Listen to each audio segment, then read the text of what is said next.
మంట పెట్టి చంపలేకపోయావు, గంటతో కొట్టి చంపలేకపోయావు. నువ్వేం హత్య చేస్తావురా?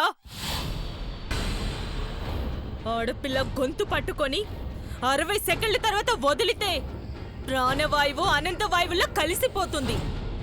అలాంటిది 3 సార్లు ప్రయత్నించి విఫలమయ్యి సిగ్గు లేకుండా ఇక్కడికొచ్చావా? ఏయ్, అరుస్తున్నావేంటి? లోపలికెళ్ళి చూడు. ఎంత రిస్క్ తీసుకున్నానో నీకు తెలుస్తుంది.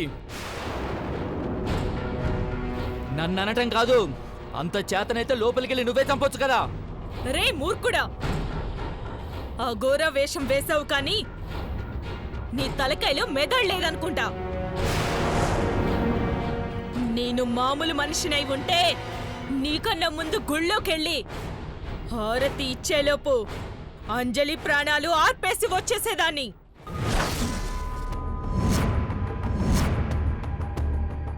కానీ నేను గుడిమెట్లు ఎక్కితే ఆ శివుడు 3వ కన్ను తెరిచి నన్ను భస్మం చేస్తాడు. నీకు చేతగాదంటే చెప్పు, అంజలి బయటకొచ్చాక నేనే చంపేస్తా. అక్కర్లేదు. నా తమ్ముడు చావు కారణమైన దాన్ని కసితీరా నేనే చంపాలి. వెళ్తాను.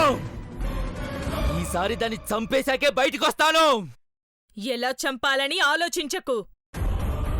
చేతికి అందిన దాంతో దాన్ని కొట్టి చంపేయి.